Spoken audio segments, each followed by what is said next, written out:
Wow, unreal. My gosh.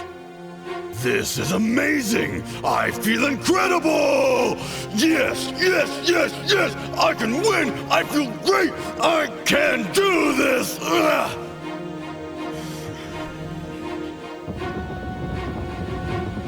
Yes, I'm home! I'm alive! This is all a miracle! I'm awake! I'm wide awake!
Boom. All right, we're live. Today we have with us PanCheezey, the man, the myth, the legend himself here. ACBA finally on Diorama Talk. Wow. A pleasure to be here, my friend. Well, thank An you, honor. sir. I know it's super last minute, but I said backstage, I'm going to rehash everything I said because I meant it word for word. Can't wait. With Diorama Talk, it's nothing but positivity with influencers in the community that are doing positive things. And you, sir, since I've heard your name dropped, whether it be Mario or anybody else that I've talked to, it's been nothing but positive things. And then when I found out you were just around the corner, I was man, I got to get to know this guy. And I just knew I had to have him on. You got positive vibes going on. You got, the Octoyber festival going on. I said that correctly, I think. It's October, but you can call it Oktoberfest. That's got a great ring to it, too. Sorry. I did a few shots for it. But anyway, before we get too far in there, let's let everybody know who you are if they don't know you. I like to start out with what's called the 30-second elevator pitch of who you are. That's perfect. Hey, everybody. I'm PanCheezey.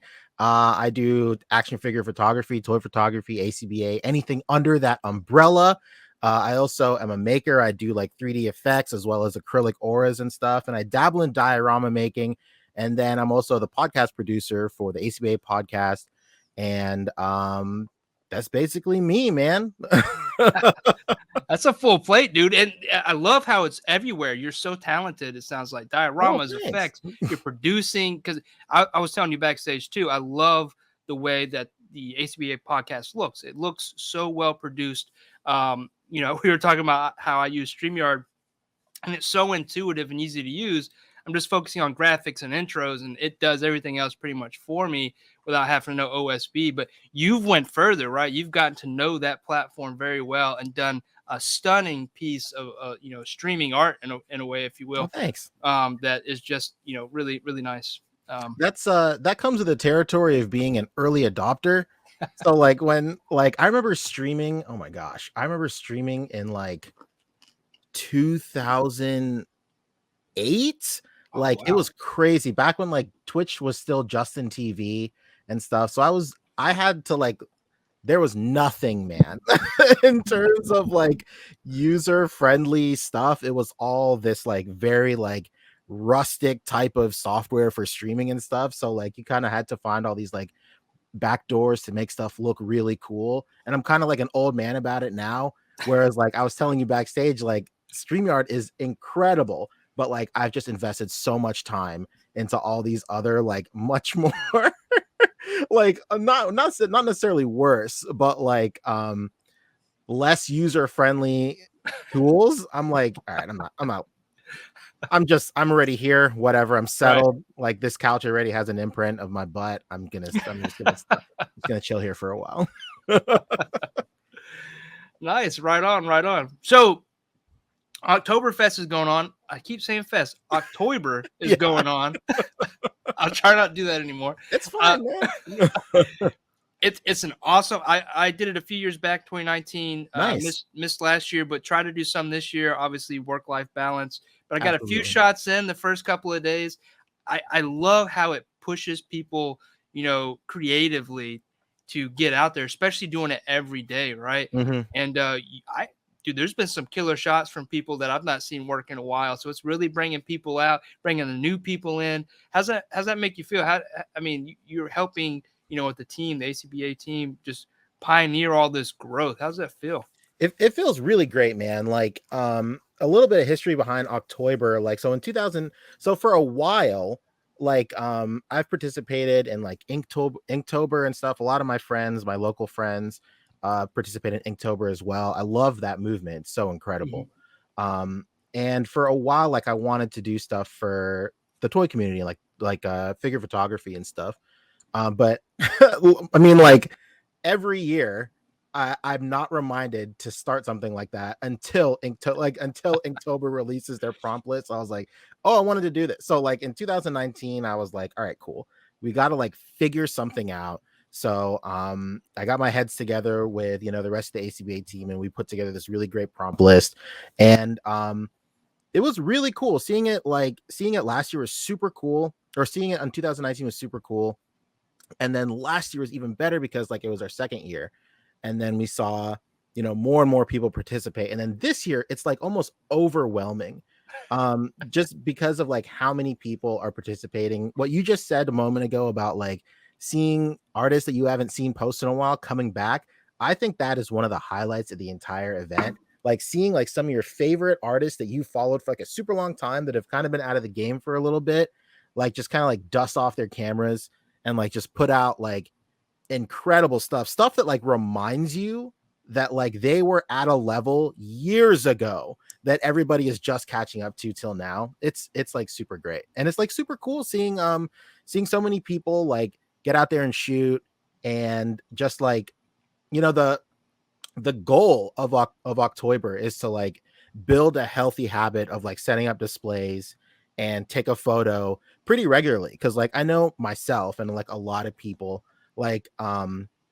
like you said, like life, work, all that stuff just kind of gets in the way a lot of the times. And you buy all these figures, you amass this huge pile of figures thinking that you're going to shoot them one day. Right. And then just like stuff just gets in the way. So like Octoyber is like a cool, like little, like chill event for everybody to like get together and most importantly, motivate each other to like, dig out some figures and, shoot cool stuff. So it's been really cool watching like the event itself grow.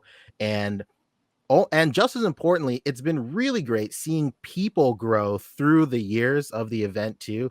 They're like, we ask everybody submit their entries too, if they want to be considered for prizes and stuff at the end of the event. And sorting through all that stuff and recognizing screen names from 3 years in a row, it's so crazy to see people's growth. Like I've seen people that just started out the first year and they're putting in work this year that is so good that it's like they're great. They're like actual contenders to like place for something great. So it's just really great seeing that kind of stuff, man. and that's something not to take away from that movement, because that's an awesome movement, but you're seeing that across the board with people just stepping into the hobby with this COVID climate we live in. Absolutely. Who are escalating quicker than some of us that have been in it and had to take those baby steps, because there's so many people here now giving back to those people who want to learn. True. And that's really awesome. Really, everybody's sharing in the community, sharing what they know. That's really cool to see. Yeah, I love it when people come in and then just like hit the ground running. And then it's just like they're born to do this. Because like it's like, part of you is like, well, come on. But then also another part of you is like, this is incredible, man. Like you feel like motivated to get like even better and like just up your game even more, because you just want to elevate yourself to the people around you. It's super tight. Right. Awesome. Well, let's get into a little bit more about you. So obviously super talented, smart guy, because you're talented in a couple different areas, right? You know, Thanks. production, especially when it comes to streaming, you got some technology, and I know you work with some, you know, higher end technology tools, but you also in the artistry. You know, you like anime, photography, the posing game. So where does all that stem from?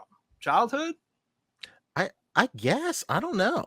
I don't know. I guess childhood. I remember like I got my own computer when I was in like the 6th grade and stuff, and then much like any any like 11 or 12-year-old left unsupervised with a computer, like I just was just like hungry for stuff. So I guess like when it comes to like producing and like video editing and stuff, I was like many other like early 2000 weebs, and I was obsessed with making AMVs. So like I used to like fire up Windows Movie Maker and like just like try and figure stuff out. Like I guess just being on the internet and seeing like a lot of people do like super cool stuff, I guess was like my inspiration for a while. So like through that I started doing AMVs, and then through AMVs for the uncultured people out there, anime music videos.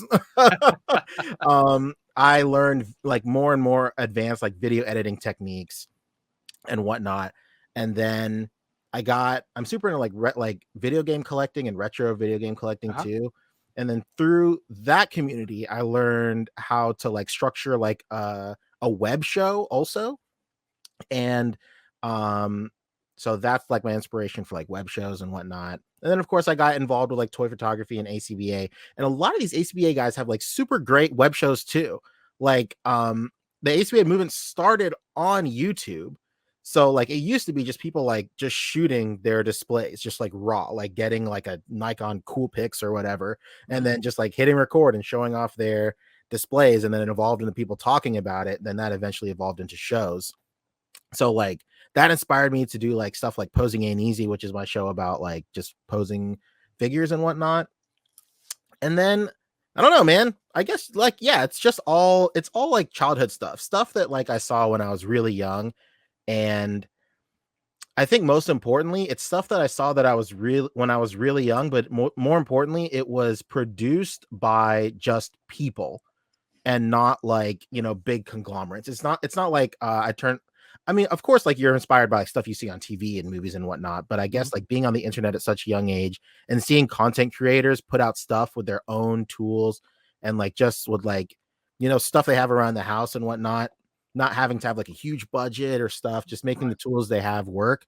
That was like super inspiring. Dope.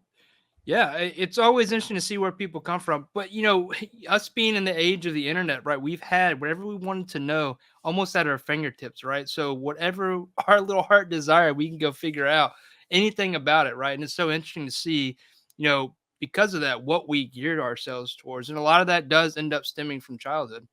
Very true. Yeah. It's crazy. Like, I just, every time I have a question, like, I just look it up on the internet. And it's extremely funny. I think like for us specifically, like me and you, I'd imagine we're around the same age, but people in our generational pocket, I think that we're like very, very unique in terms of just that individually and being so like tech savvy and like getting into stuff and using stuff. Cause like a couple of my friends that are way ahead in life than I am, they have children and all sorts of stuff. They like their kids now, they'll explain to their kids like if they have a problem with like their apps or whatever, they don't know how to like get into it just because the user experience was already curated for the end user by the time they started doing stuff. Right. Whereas like when we were growing up, and like of course this is not a like when we were growing up type thing. It was just like when like we were growing up and stuff was wrong for us, there was like nothing telling us what to do. Maybe like some post buried in like page 19 of like a GameFAQs forum or like something like that. But like it's just very interesting to see that like generational like thing that only affects like us for sure. I feel like that's probably what our parents feel like with cars too. Like especially cars rolling off the lot these days. Yeah, for real. There's a button? Yeah, right. It drives itself. It parks itself.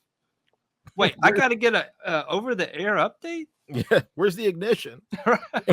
Wait, I don't hear no exhaust. Yeah, exactly. Yeah, dude, cars are crazy. I was looking at the new, not to get sidebarred, but like looking at the new Ford Lightning. I'm a car guy too. I love cars. Whoa. Yeah. So I was looking at the new Ford Lightning. It's an all-electric Ford's first vehicle and all the stuff it comes with. And then I was looking at the Hummer EV, and just like that thing can crawl sideways, go forward. It's got more horsepower than my 73 Corvette I had back in the day has. Holy More cow. horsepower and torque. It's ridiculous. And then so is the price tag. You're looking at, $120,000 for a base model car. You're like, That's crazy. what? Who can afford that? I don't know. Somebody. Not me. I drive a 2009 Scion, so all these things, I don't know who's driving them, but ain't me. But they're super cool to look at and gawk at.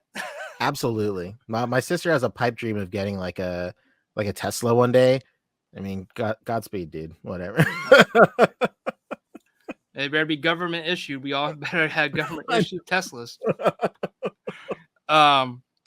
Anyway, cool, dude. It's really cool because after not that living close to each other makes any kind of difference, but when you're locally or geographically located near somebody, I don't know, it just gets you thinking like, what is this person about? Especially like when I got Goliath, and you're like, hey, where'd you find him? I was like, oh, over in North Charleston. You knew exactly where to go to find him.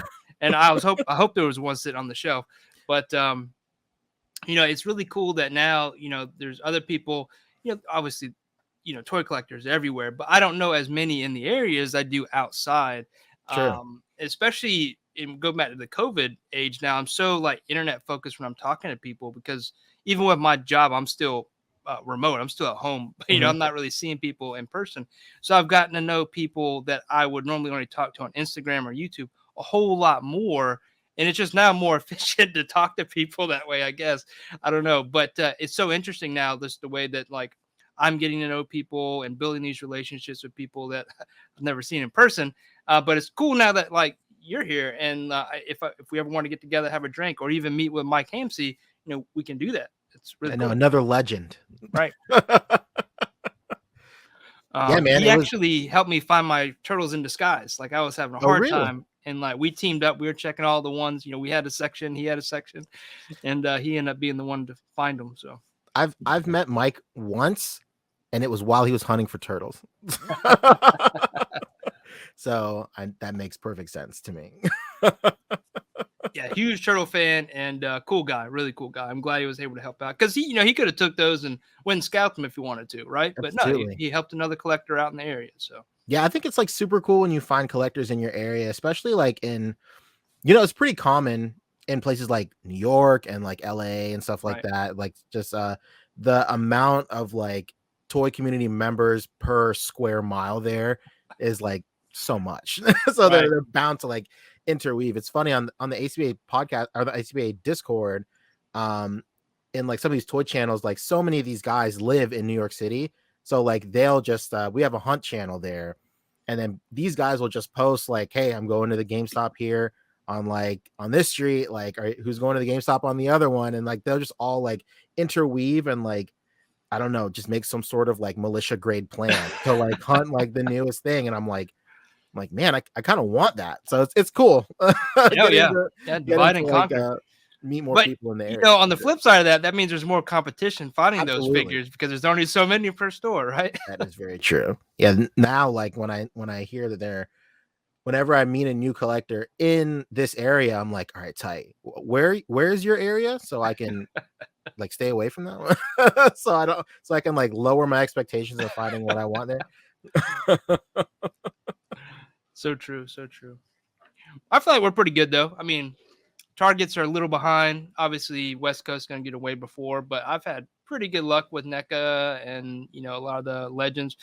Let's talk about that for a second. What all are you into? You're a collector, obviously, and not just action figures, but specifically like action figures. What all are you into? Oh my god, it's like maybe that you can find retail that may help. Oh yeah, I mean, like I like Legends for sure. I found my wife found Mobius the other day. Oh, it's an empty nice. box. Yeah, he looks good. A transparent version. Yeah, he looks great, right? Yeah, my wife found Mobius, pretty stoked. Yeah, I'm like into Legends. Some NECA stuff is super cool for me. I don't know. Did you pick this guy up? You're an X-Men fan, right? I admire X-Men from afar because I was never Okay. bitten by the bug when I was a kid, unfortunately. Dude, this Gambit's so sick though. That's what I keep on hearing. I hear that Gambit is like incredible. But you know, little me saved me $80, I guess, by not getting an X-Men. True, because they're going to start coming out with all of them. I hope, like the Jim. Oh, I guess what we'll say Jim Lee style, right? Because you got Cyclops, Wolverine, now Gambit, and you got these other ones that we'll see in 5 or 6 years, whatever it is. I have the Wolverine. He's right up there. I mean, you can't. The Wolverine's pretty dope. I wasn't able to get him. I think he's still for sale, but I went with the brown suit and pre-ordered him. Nice, nice. Yeah, domestically, I guess it's basically just Legends, some Halo stuff. I really like that, like 3 3/4 Halo line, World of Halo. Like that's like shockingly a great line, and like after years of just being shafted by like Halo figs, like it's just so crazy that like those guys came out gangbusters and just threw a whole line at us. That's like pretty great. Are those the ones you can get from Target? Absolutely. And they look easily available too. Like you don't have to like stress about getting them. You can find them so easily. Like especially here, because like apparently nobody cares about Halo in our area. Because like people, I posted the hot item for Wave 1 was like these like grunts from like marine grunts and stuff. And I just remember I would just ask all my friends, like, does anybody need grunts? And people are all like, well, you found grunts? And I was like, yeah, they're literally everywhere here. So, but yeah, man, that line is really cool. And it's really cheap. Something about like that $10 price point. Like, you just walk into the store and you're like, oh, sick. This guy's here for $10. Why not? I'll buy 4. Yeah. Yeah, I'm kind of like that. I like unique stuff that I can easily find. I'm kind of over like the pressure of looking for things. I'm not going to get into a new line that's that way. Like I said, I'm into NECA obviously, but they're going so deep now. I don't feel like I need all those. But like, you know, the gargoyles coming out, that's my jam, and nobody else is making those. I actually, you know, still have one of the original figures. I got a couple of them. Come on, focus. So that's real cool. Incredible. So I'm excited, and we're gonna get the soft wings, which is really cool. That's very exciting. Yeah. So that I'm into, and then Legends. You know, obviously it's you have pick. I'm not gonna go buy the whole wave unless I have to, but you're gonna get that Eternals wave though, right? Every single one. No. I've seen plenty of those. I don't know. Maybe if I had seen the movie, or if I go see the movie, maybe I'll get hyped on the characters. But from, you know, historically, MCU figures don't have a whole lot of articulation. They may look good, but I'm more into articulation. I like comic book style figures more, unless I'm just tied to the movie for some reason, right? True. Sometimes I'll have the foresight to like know that I'll be into the movie. Like I remember when I can't even remember. It was some movie. Maybe it was like Doctor Strange. Like I knew that like as soon as I saw Doctor Strange, I'm like, all right, cool. I'm gonna want some of these. So like so I stashed them. There you go. And as soon as the movie let out, and of course, like, you know, the IMAX theater is right next to a Target. So every single time I come out of the IMAX theater and like Target is still open, I'm like, tight, let's go to Target and grab these. With Eternals, I'm probably gonna grab the David Walton figure, the guy from Atlanta. He looks just like another guy in the ACBA community named David Walton. So I'm going to grab that just for the support. And then I'm going to grab the Indian guy because I'm half Indian. So just support the line. Yeah, I actually started seeing previews for Eternals the other day. You know, I don't have cable. I just use like, you know, I guess what everybody's doing these days, a la carte, you know, plus whatever, YouTube TV. I don't have cable either. But I saw it actually looked somewhat decent. So maybe I will end up buying figures, but I don't feel the pressure to have to go buy them right now. They're everywhere, right? Very true. So, they'll continue to be everywhere. Yeah. Maybe they'll become just fodder. I don't know. I kind of don't see this specific wave like becoming hot. once the movie comes out. Like, there's just something about these figures that just look like regular dudes that I'm sure that like kids aren't going to be asking their parents for. So so while we're on the topic of toys and figures, anything new that you've recently started collecting? Started? I guess chronologically, the newest thing I started was last year. I got crazy heavy into like kit building. Okay. So I've been building. So this was so long ago. I haven't built new kits in a while, but also because I'm moving too, so I just don't have the space or time. But I got pretty big into kit building because, like, I think at first I was really enticed by a 6-inch scale version of Megazords. Because, like, you know, the only other 6-inch scale Megazord is one from like Solo Chogokin from like years ago, which luckily I do have. That was actually the first figure that like brought me back into collecting. I was at like New York Comic-Con like forever ago, before I was back into collecting heavy, and I saw that at like the Bluefin booth, and I was like, this looks really cool. And I was like, $60 for a toy. All right, whatever. And then so I picked it up, and it's super great.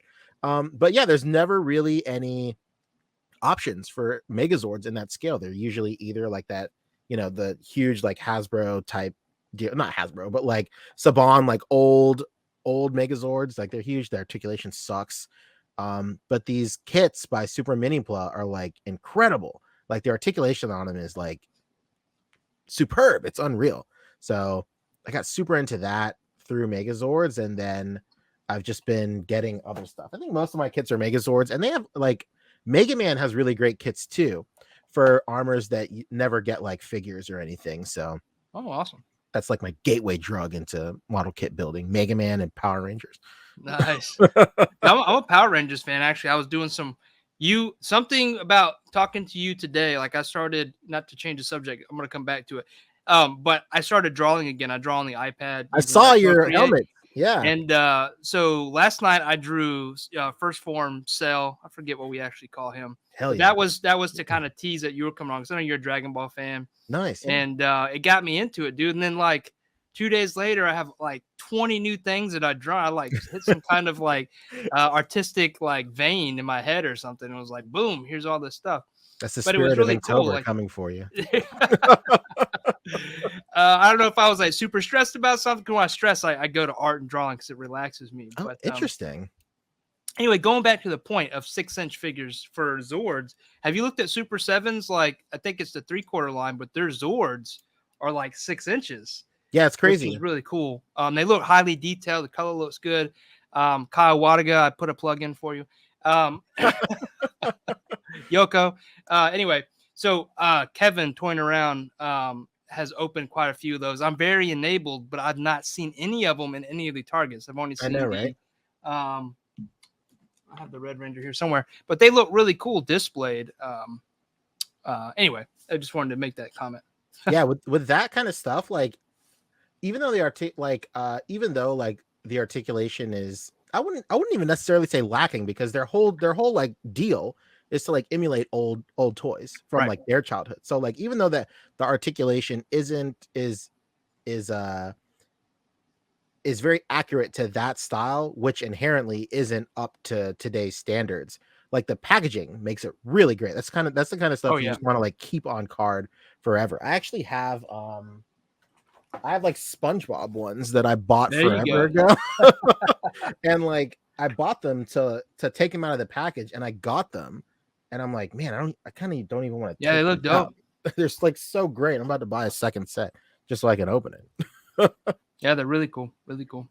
I can't wait to find some of those Zords, especially like the Megazord and the Dragon Zord. And I can't wait they actually have true 6-inch, I think it's 1/12 scale. Well, I guess they're not true, but they're going to be probably a little bigger. That's coming out in the Ultimates waves too. Yes. I think the Dragon Zord is next. And, I'm really pumped about those. I don't know if their figures will beat out, Hasbro's Lightning Collection. I love those figures, but those Zords, no one's making Zords like that. So they're going to have a leg up, at least on my wallet for that. Yeah, I like how like show accurate they are. Like Hasbro stuff and like and Chogokin stuff, like they will go off like the concept art that the costumes were based off of. But like Super 7, like they really have it locked in to like what you see on screen. That guy in that foam suit, that's what you're getting. It's really great. Yeah, yeah. They loaded up with accessories too. It's really cool to see that. And like, dude, you were talking about the box art. Dude, I love the box. I put my stuff back in the box a lot of times, especially my Nice. higher end figures. And it's so collector friendly, and it has all these awesome artwork. Like I can't get myself to throw the box away. True. Yeah. With higher end stuff, I never throw the boxes away. My wife hates it. Yeah, because like when you're displaying a figure, you have the display of the figure and the box taking up all the space. And it's like that's life. That's the collector life that you're living, babe. That's how it is. Anyway, so let's get into more of your artistry. You're obviously one of the things that I think I was wanting to connect with you on is kind of the tools that you're using, because you're using a lot of similar tools to what I'm using, 3D printers. You're even working with CNCs, not just as a hobby, but real time daytime job, which is really cool. Want to talk about that a little bit? What got you into that? Let's go. Yeah, let's talk about the Infinity tools, baby. Let's go. Would you want to talk about? Like just like my experience with them, or? Yeah, just so what got you? I would imagine maybe you started with the 3D printer, maybe the other way around. How'd you just get into those sort of technologies? So the first thing I learned how to use was the CNC, actually, because of my job. So like I work at a sign company. There's about 300 sign companies here in Charleston, but or here in the area. And I was lucky enough to start working at one where we had a fabrication shop as well. And I started off like just real grunt work stuff, like digging holes, installing signs, the worst possible thing in the world. But we had a CNC router, like a huge CNC, like 4x8 flatbed CNC router. And the guy who actually ordered it and like put it together and stuff, he was leaving the company to go back to school full time. So they were looking for a new guy, and I was like, "Hey, why not me? I'll try it. That looks cool." So for a while, I would just stay like maybe an hour after work and just like go over to the router and then just fumble my way through it. Like some of the earliest stuff I did was so rough, it sucked. But I was just like, I guess like just strong arming my way through learning it. And then eventually like he showed me how to use it, which was extremely helpful. And so I was doing CNC stuff for a very long time. And then I got a resin printer. I want to say like maybe 3 years ago, I got a resin printer. And that was super cool. And then just this year, I got like a traditional like FDM 3D printer also. And that's what I've been kind of like super into right now. Right now, I'm actually looking into a laser too. Nothing as like high society and like sophisticated as yours, but just like a very like entry level one. I just want a laser attached to an X and Y so I can cut stuff out of it. Yeah, like a blue diode type laser. There's just like cool a K40, just something very simple. Yeah. And then like if I really enjoy it, then I can upgrade to something like super cool. Yeah, that's cool because you can do, I'm down to talk about lasers because when I got into it, like I knew I could cut stuff, but I didn't know the level of like the artistry that comes along with it, because like I learned you could do tile art, you can do canvas art, you could cut. Dude, my wife was like, "Where's all this stuff in the kitchen going?" I was taking outside and like engraving our name and stuff on it and bringing it back in. Like I was cutting everything I could cut, engrave, play with. Dude, it is such a tool it's a game-changing tool because of its capabilities. It can cut anything organic right up to a certain size, which is really nice. But me being a dio guy, like it opened up a level of detail that I could get with my hands, but being able to do that repeatedly as many times as I can do with the laser is almost near impossible, right? Yes. So it allowed me to also start experimenting and doing R&D a whole lot faster. I could have a design, walk outside, take light burn, design a new window, and have it cut in 15 minutes. Like, that's ridiculous. I couldn't stick build something that quick. Maybe I could, but you know, it wouldn't be as fine and crisp, and I wouldn't be able to do it 100 times in an hour if I wanted to. Very true. So it's definitely a game changer. And, you know, just as much as the CNC was, unfortunately, I'm looking at it now and it's just a rest for current projects. I haven't used it in a while. Yeah, there's, I would imagine like once you like kind of move over to like a laser, like your CNC becomes a little obsolete. I guess like maybe if you start working with like thicker materials or like materials that you can't necessarily cut with a laser just due to like fumes and stuff, that's when like it starts to like shine again. But yeah, I went through the same thing you did when I started messing with like the CNC. Like I just, a whole new world just like opened up of just like of being able to repeat the success that I found with it over and over. And it's cool just like designing stuff and then just like throwing it up there and seeing like if it works. Right. That's what I love to do. I love to try stuff, fail at it, and figure out how to do it better and do it again the next time. And then I move on to another project. Absolutely. That's part of my plan as well. But you know, you talked about fumes. Yeah, there is safety with it, but like you can't cut. I love expanded PVC sheet stuff because you can do so much stuff with it, but you can't cut that on a laser because it emits those toxic fumes that are both bad for you and the laser. So like I still cut like I do like Star Wars doors and I use PVC. That's still being cut on the laser. So it still has a place here. I still love it, but it doesn't get as much attention. True. Yeah, I can see that for sure. But so you've been killing it with the 3D printer, like from your buildings to something we want to talk about here in a minute. Maybe we go ahead and bring it up. Sure. But let's just get into like what your current work, like what's your stuff you're working on and putting out. So right now I'm working on like these little 3D dust effects. I should have a million of them laying around. I think I got an image here I can share. Sure. That's like a little trailer too, I guess. Here they are. They're little dust effects that I designed and 3D printed, much like what you described earlier. Just the what do you call it? It's that right there. Yeah. The process of going from design to printing within like 3 hours. Like that's like literally what it was like. I remember I was like on my couch. Oh, it's the other one. I think you're playing Auras right now. Oh yeah, sorry. That's okay. Yeah, I remember I was on my couch and I was watching, I don't know, Halloween Wars with my wife or whatever. And and I just remember that I was just like messing around with the 3D modeling program on my iPad. And I was like, oh, cool, let's do some dust effects. And I remember I sculpted it in like less than an hour, and then I exported it, and then I printed it in an hour, and then there it was. And yeah, that's basically just what I'm working on. And like, it just evolved from there. I was doing like different types of styles and whatnot. And then I eventually just just landed on doing like a variety pack of like 8 of them.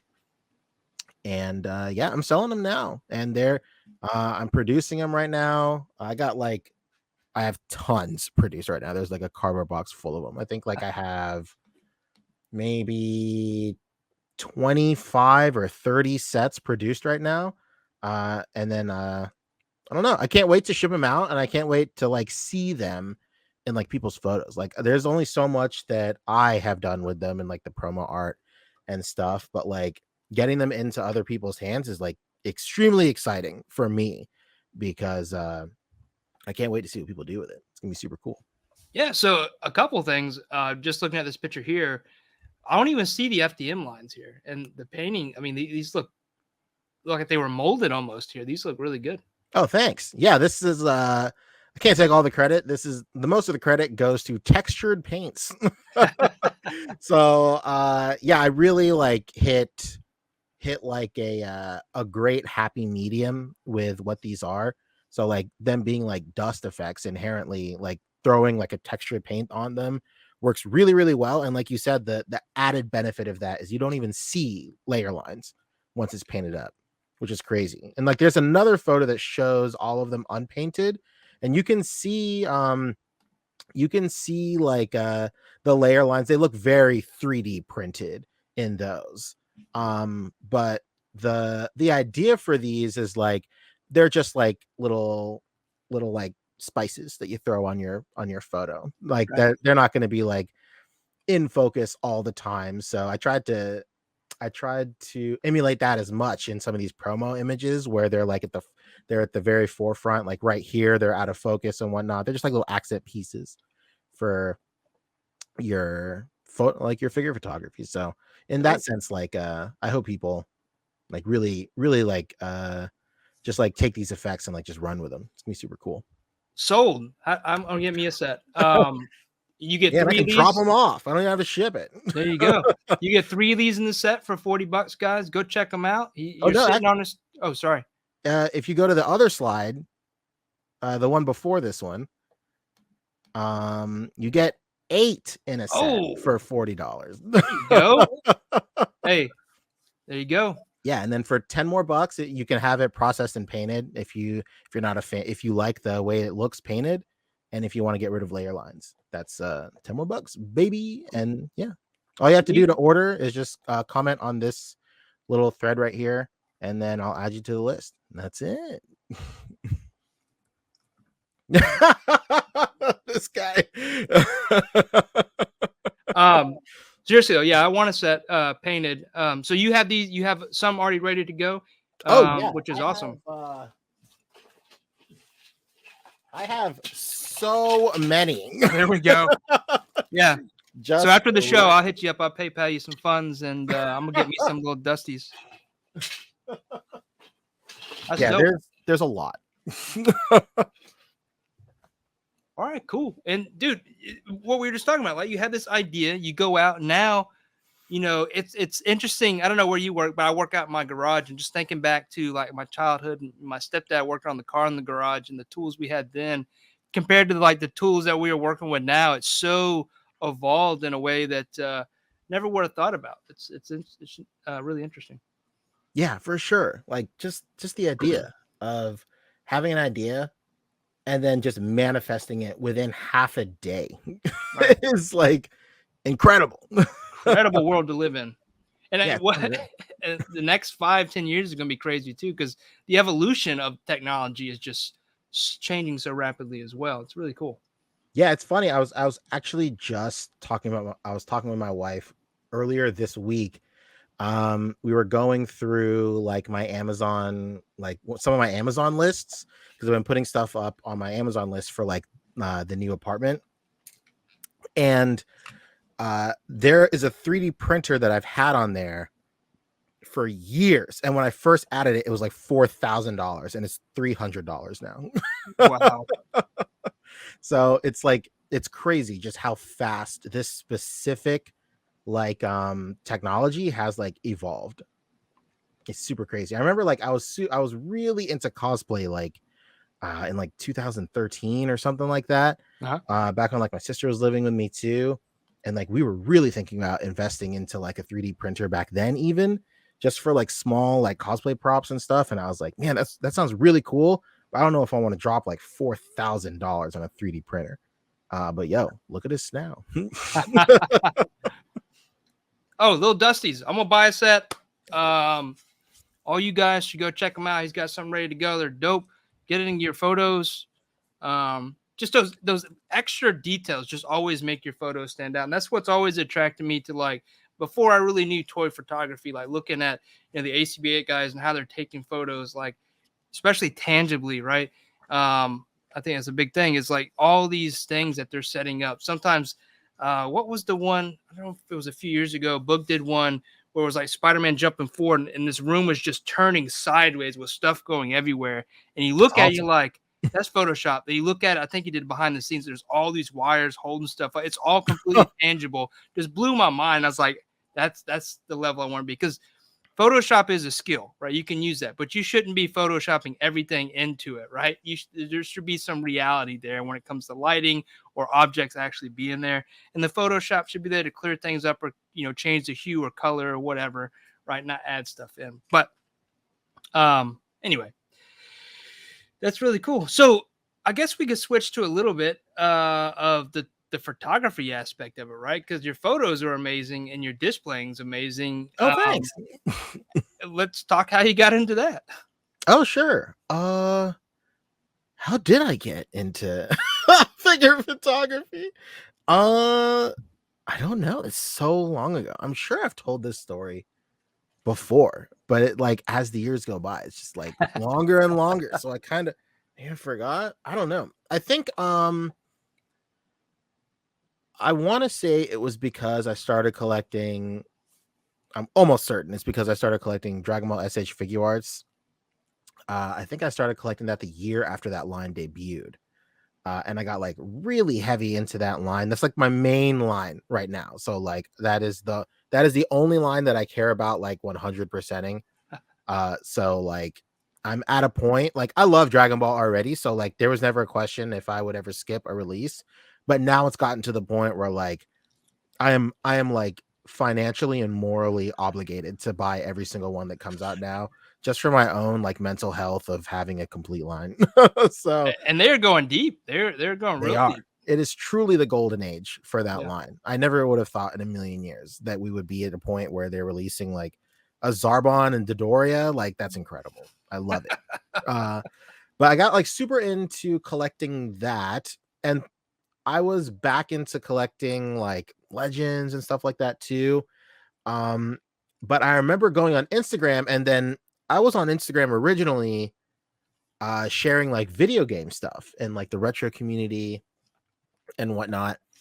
And so I was like, you know, doing the Instagram thing and like throwing hashtags up for action figures when I got back into action figure collecting.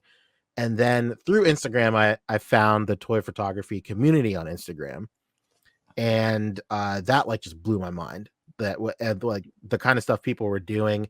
I had always kind of been into stop motion too, and like seeing the like those stop motion artists like do all that kind of stuff is like also super great too. But it had never even crossed my mind to just create like a display and a contained world outside of stop motion just to like take a photo or whatever. And I was like, oh, this is really cool. So I got like pretty involved in the toy community on Instagram. I was like throwing up hashtags, all that stuff. Me and a couple of like my Instagram friends like linked up, and we're all like, yo, let's there's this group on Facebook called ACBA. Let's join those guys. And I was like, all right, tight. Like, I think we were enticed because like it was a closed group, and then you had to like apply to get in or something. A real air of like an exclusive club, which Right. that is not what it is. But like, but I remember like me and my friends were all like, cool, let's go. Let's go. So like we went there, we threw our Instagram photos up, absolutely demolished by like by some of the older members there that were like just giving us like feedback, right? Just like unfiltered feedback, like, hey, this is not posed correctly, or the lighting in here is kind of off, or you know, it's not contained or whatnot. Like we can see like your window back there or whatnot. A couple of my friends were like, all right, this is whack, I'm out. And I was like, but I decided to just like stick around, I guess, because like I don't know. I guess like maybe it's a mixture of like the critique I got being not as harsh, or maybe I just didn't take it as terribly as some of these other guys. Not to say that like you know, their decision to like just distance himself from that was like wrong or anything, but I was like, I'll stay in this group, see what's up, because like I was also like super inspired by like everybody's like photos in there. They're like there were even back then, like there were so many great artists and like display artists just like putting out super great work back then. And like I knew that like if I wanted to get to that level, like that was the place to get the advice and the feedback that I wanted to like be at that like displaying level of those guys. Am I there now? Who knows? But like it was I just decided to just stick around, and that's it. Like I was folded in to ACBA, I guess. And then of course, like I was still in like the Instagram space and stuff. And you know, they all like like the Instagram community is like super cool too. So I don't know. It's just great to be like just in this like world. I mean, ultimately it's all the same thing, right? Like the toy community is just the toy community. Right. Like it's just cool to be like in it anywhere. So super tight. Yeah.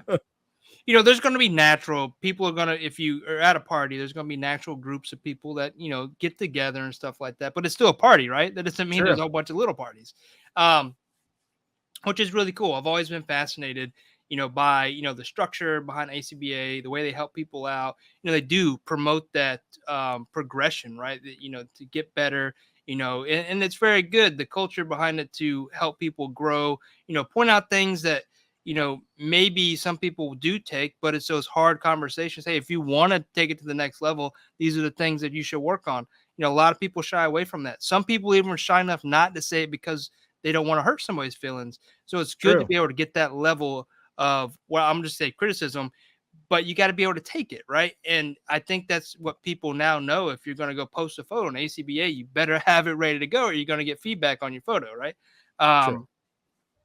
But anyway, so moving off of that, origin story for PanCheezey, by the way, in photography. Glad we captured that here. So you've been putting out some great photos for Octoyber. Can you give us a tease of what today, maybe some behind the scenes, or do you still got to do today? I still have to do today. Yeah, Okay, let me tell you. I can tell you I'll tell you what I'll do. I guess. What is today? I have the stupidest thing in the world. This Thursday. little ass. Sorry, can I swear here? I'm sorry. Yeah, it's your show tonight. I forgot to tell you that. It's your show. This is a prop that I printed for day one. It was just like my photo for day one was just Goku walking through like by flyers. The theme for day one was back at it. Maybe was it back at it again, or I don't know, some variation of that. So it was him just like walking by flyers and then just like stealing one and running away. And like an idiot, I chose the smallest one and I pinned it to like my monitor. And like every day I have to go and I have to like look at this little piece of paper. Today's shot is like close encounters. So I think what I'm going to do is a continuation of, so for like the first year, for I think the day before the last day, I did a shot where First Form Cell was coming into like an office building and like people were hiding and whatnot. So I think for today I'm gonna do like a different angle of that, like two people like hiding from Cell, like a close encounter. I guess I have a 3D printed alien head. It's just not printed, or sorry, it's just not painted. Okay. So like, I don't know, that was what was gonna happen, but I didn't have time to paint it. This like for Octoyber, it's like, I don't know, it's stressful. Stressful is the right word, but I don't want to bring in like the negative like the negativity around the word stressful, but like I guess like since it's like an event that like I like put out into the community, I always feel like super obligated to participate. So like I remember the first year I like killed myself trying to get something out every day. Like I remember at the beginning of the event, my room was like very clean. It was very immaculate. And by the end, it was like a bomb went off. It was crazy because like I just didn't have time to like put stuff away. It was just like figures were out, diorama pieces were out. And I'm doing all this like after work. So like the first year I'd get home from work at like 5 or 6. And then I would just like shoot until whatever. And then the second year, I was focusing more on like auras and stuff and getting like orders out for auras. And I didn't want there to be a situation where like, you know, people are waiting on their orders for auras, and then they're like, this guy's taking pictures every day. So, so like now it's a lot easier because like for Dusties, I just let my 3D printer go. And like I can just do whatever I want. Basically, it's great. It's the perfect business plan. But but for this year, it's like even worse because like we're like super slammed at work for like the first up until yesterday. We were working until like 8 or 9 o'clock at night from like 8 in the morning. So I would come home at like 9 and like just shoot until like 2 or 3 in the morning, like every day. So like, so it's like it is a little stressful, I guess, but like I'm still having fun. So I mean, it's never at a point where I'm like, oh, I gotta shoot this stupid picture. I'm still like thinking about ideas every day at work, and I'm like stoked to get home and like set up a scene and then shoot it and then all that stuff. So that's the silver lining, I guess. Well, I've always looked at it. I don't know if it's a challenge, right? I've always looked at it as a challenge. Just True. like you're talking about Inktober. I did Inktober a few times. It is a challenge, both creatively, mentally, and also finding the time to do it. And the challenge to be able to hit every day, because you don't have to hit every day, but the challenge to hit every day is, a challenge is what it's supposed to be, right? It's not supposed to be comfortable, right? So there are those moments, but you're putting out great work. Thanks. One thing that I wanted to talk about was you talking about how your room started all clean, and by when you get into it, it's all messy. In the shop, I dedicated a spot to those first 3 days, and I was going to do every day. But then I realized like my entire shop got consumed by all these accessories and figures and all these great ideas, and I was like, I also have this work over here I got to do too, and I kind of lost the focus there, but. You're right. There is a lot to it. And, some people look at toy photography. Oh, they're just shooting figures. There's a lot that goes into it, especially the ACBA shots, right? When you're creating these worlds and, trying to get someone to immerse, like you look at the photo and you can't tell or distinguish like anything outside of what they see. That's real talent. There's a lot of work going on, the behind the scenes. I love the behind the scenes, the lighting, the different diodes that someone's hybrid to put together, the accessories, how somebody has held up some sort of sign and you can't even tell, right? That all stems from this ACBA movement. And dude, it's powerful and it's awesome, right? It's an artistry in itself. Yeah, I think some of the most talented, like specifically like ACBA artists, like some of the most talented guys are the guys that can like create that miniature world. Like, nothing against people that primarily work in Photoshop and like also create incredible worlds through Photoshop and editing and stuff. That's just simply a different skill set. Right. But like these artists that can like just create these little windows into like a whole other world, it's incredible to see what they can like pull off. Like especially like you said, like it's especially great when people like kit bash like diorama pieces from like different artists and whatnot, and like they create something like super great. Yeah, it's like phenomenal, man. That's like so great. Yeah, as a diorama artist, you always have, if you catch a glimpse of your diorama and a photo, and it's gets some extreme amount of likes, it's with somebody that can handle it, well, in a photo, like it's just that internal excitement, right? Your piece is used, or maybe even one of your dusties, right? You get an aura or a dusty. I want to cover the auras in a minute. In a photo, and it's like by somebody, and it's hitting. Whether it's hitting or not, but still, there's a different excitement when it's a high class photo. It's just amazing to see that, your work has made it to so many viewers, right? And whether it's acknowledged or not, that it's there and it looks so dope, Yeah, it's really great being able to see what levels your pieces can be taken to through the eyes of somebody else. Right. Well It's said. really That's great. better than what I just said. But yeah, well said. We'll edit that part out. Just kidding. Take two. But since we're on, we talked about the auras and diorama pieces, because some of your auras are quite large. I almost consider like that you do. I think one of the hashtags is no diorama, no problem. Yes. Not hashtags is a hashtag, whatever.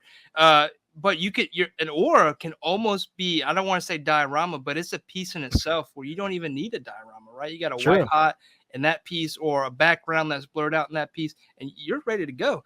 Let's pull some of that up. I actually lost your links when I had to get out of here. Oh, that's fine. I'll repost them. Yeah, sorry about that. Let's see if you want to look at auras. This is Or do you want to go on auras next, or is there something you want to talk about before we get there?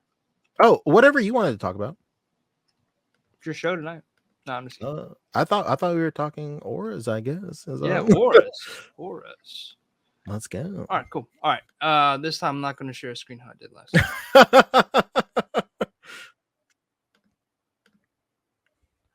This is not a sell post. All right, here we go. Auras. These are so dope. I'm going to see if I can make this a little bigger here. How's that look? That's perfect. All right. And of course, I didn't do the sound, but look at these. I mean, wow. I'm glad you like them. Dude, so obviously I'm an artistic guy, but like the fades, the way you can stack these up, you can layer them, the different shapes of these. And obviously they're Dragon Ball themed, and I'm a huge Dragon Ball fan. These are dope. Thanks, man. Yeah, I really enjoy making them. They just like they just take forever. So yeah, you open to talk about how you do them? Sure. Yeah, I mean, like I won't talk about all the secret spices, but like I use spray paint basically. So this is all just like spray paint stuff, and I kind of just had to like teach myself how to do it. I designed the shapes in what do I use? I don't know. It's been so long since I've designed a shape. Probably like Illustrator. I'll design them in Illustrator, or I can design them in like anything. And then like I'll import them into like a vector program. The vector program I specifically use for work is VCarve. Okay. And then like I use the CNC to route them out of okay. acrylic. So I used to route them out of acrylic when I first started. So that's why they're called awesome acrylic auras. But then I switched over to this material called Lexan because I remember I shipped a couple of these overseas, and through the shipping process, like some of them got cracked or messed up. And I was like, man, that like I felt so terrible that these guys were like so super stoked for these. And then when they finally got them, like they were all just messed up. So the beauty with working with like Lexan, I'm not sure if you're familiar with that material. Yeah. Is Lexan is like literally virtually unshatterable. Like you cannot shatter Lexan. It's more of like a soft plastic that looks like acrylic almost. It looks exactly like acrylic basically. And it's a nice material to work with. I think it cuts easier on the router than acrylic. So I'll design the pieces, I'll design the shapes, and I'll cut them out, and then I'll just paint them meticulously. And depending on which one it is, depending on like what the customer wants, I'll like paint it more heavily or lighter if they want to do like more light piping or just have stuff show through. I really like the ones like that almost look like cosmic almost, because whenever you put a light behind them, it's really, really cool. And like seeing like all these great artists like put out really great photos of these auras is like really nice. There's a big shout out to Pajama Genie. Like he like really makes my auras sing. It's like super great. It's really great. I get like so excited when like he posts a photo that has like my auras on it. It's really great. And me and him like worked pretty closely because he wanted one specially made. It's one of these. It's like the one from Dragon Ball Super that's like the blue god aura, but it has like a really thin yellow around the trim. And we worked pretty closely. We went through a couple of different iterations. I want to say like 2 or 3, just getting the line and like everything just right. And like, you know, without his help and like his vision, I wouldn't have that as part of my catalog. So it's really great in that sense. But yeah, awesome. I love making these. I'm at the very end of the last batch of the last like I guess drop I did. And then once those guys are like super squared, once those guys are squared away, then I think I'll take a little break and then I'll do another wave too. Awesome.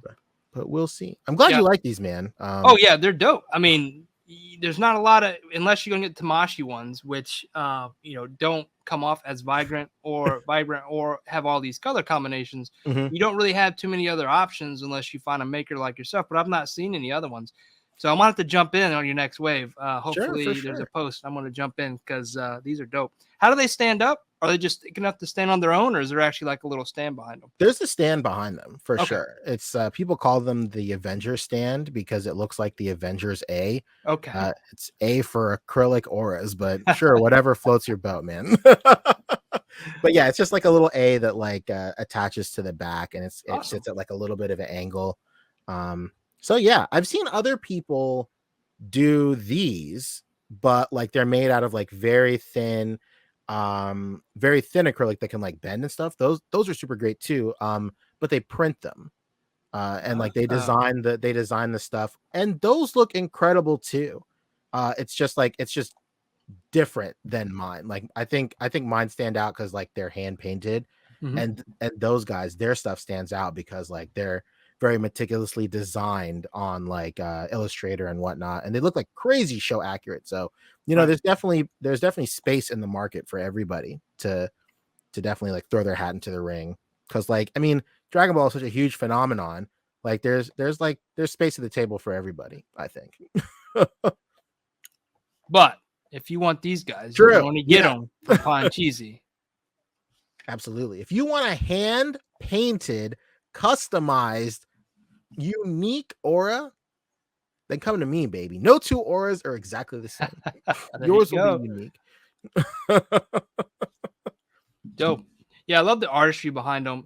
Whether it's with the machine or handmade, there's always a particular artistry for that artist or that vendor or seller, whatever we're calling them. And I like to support artists. As being an artist, I understand the pressure that can sometimes go into these, and the long hours you spend, especially when you do them in waves, right? It's always appreciated, and then the work that end up getting in hand is just worth it. So thanks, man. dope. I knew you'd understand. There you go. There you go. Yeah, I'm working on this one build now that I've been working on for 6 months. I love it, but I'm also ready for it to go, kind of thing. I know. And then once it goes, you like kind of miss it. Oh yeah. Oh yeah. Like last year I did a big build. I did an X mansion. It ended up being like 87 by 67 was like the base size. Holy cow. And I remember like I was super happy to see it leave.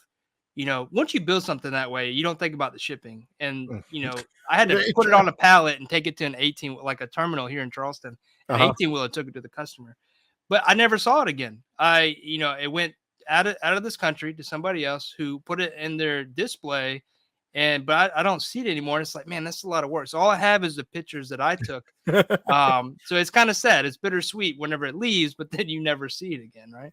Yeah, sometimes like I'll make an aura, and like just the nature of making them with like spray paint, there's no way that I could ever recreate two exactly the same.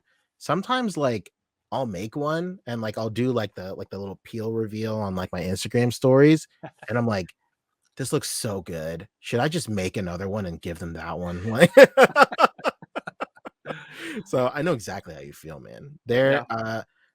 I did like this huge Goku one from like the Dragon Ball Super manga where he does like this huge like spirit aura. That one was for me. So like I was just making it just to see if like if people will be into it, and then like the process of it was like so much, and I was like, all right, tight. This is just for me now. Snap. So we're talking about Dragon Ball. I really want to go look at some more stuff, but these cards, man, we were talking about backstage. It's Dragon Ball Super card game. I'm not into the card game, but the card art is so dope. It got me thinking about this. Like I found this foil Super Saiyan 3. Yeah, that's a pretty dope card. But dude, I'm just a huge fan, and like just watching these, like I'm drooling. I can't wait. Hopefully you put one out in the next 6 months so I can get some. No pressure though. Oh, for sure. Cool. Well, this is dope. So we got the little dusties. We got this. Man, you got more stuff? Is there more stuff? Yeah, I've done like so since we're on the illustrious diorama talk, I dug into the archives. Ooh. And I pulled out references for Would you believe it? Dioramas I've made. There we go. So I've never really done a lot of dioramas, but I've done a few. And I guess we can talk about them. Oh my god, I've put so many links. I don't know which is what. Making my first diorama weekend. Let's look at that one. Dude. Oh yeah. This is sick. Thanks, man. Yeah, I did that a couple of years ago. What does that say? Like 2001? I don't even know.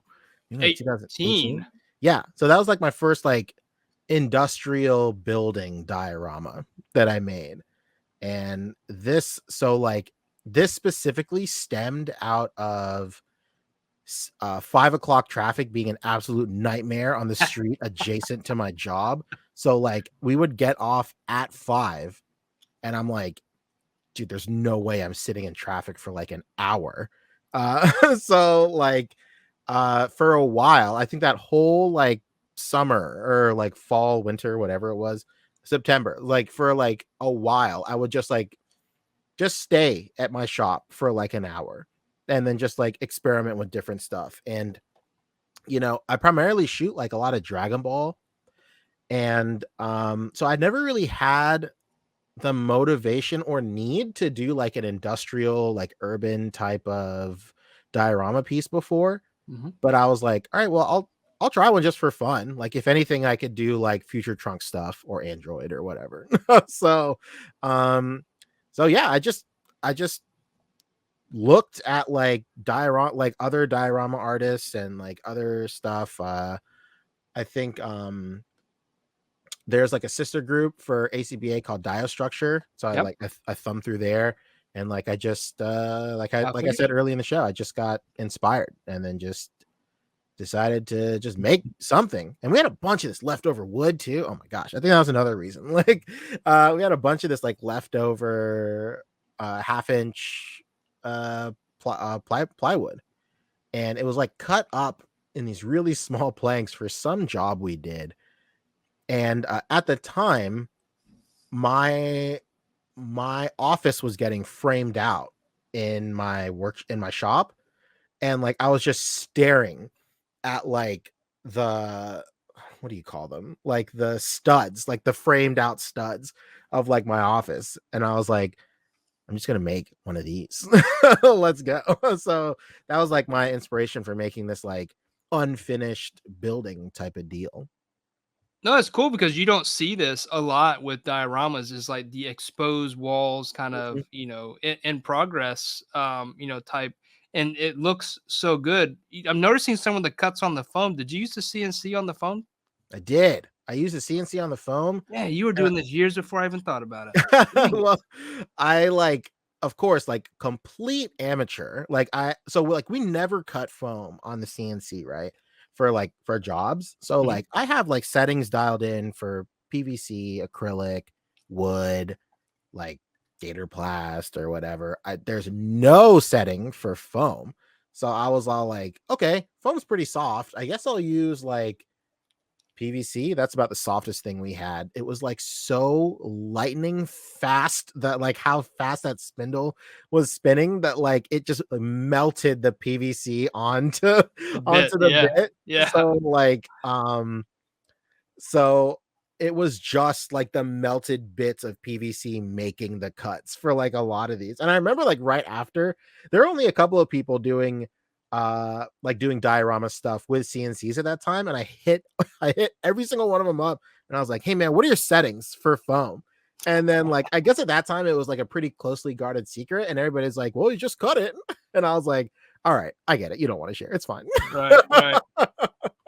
So like, and till this day I have not cut foam on my CNC again, because like I just don't want the situation of like that. It can catch fire, right? That's serious. I've had a few like the friction between the two pieces of foam and the bit, if you get some collected on it, is serious. But I'll share with you some of mine. I cut foam. I don't do it as much because it is a long process compared to other means now.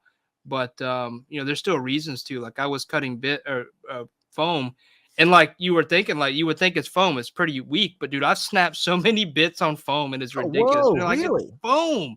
Yeah, I'm talking about like 32 or 32. Why why can't I say this? 30 seconds. Yeah, 1/32 size bits for like bricks and stuff. But that's where you learn like your feed and speeds, right? You need to slow stuff down, and yeah, you don't need to spin super fast, right, to cut foam. You can spin at a lower RPM to be able to cut it, and yeah, it's messy though. Like there's a lot of debris and stuff like that, especially even with the vac on it. But it's fun. But yeah, I can tell it's so funny because I can tell from the way that the sides of the foam looks how it was cut, right? Because obviously it's not a blade, that's not a hot wire cutter. And you can tell it's a bit that cut it. But and then like in the windows over there, above the rafters or your studs, you got rounded corners, and I'm like, well, you can't do that with the blade. So that's cool. That's cool. That's that 1/4-inch bit hard at work right there.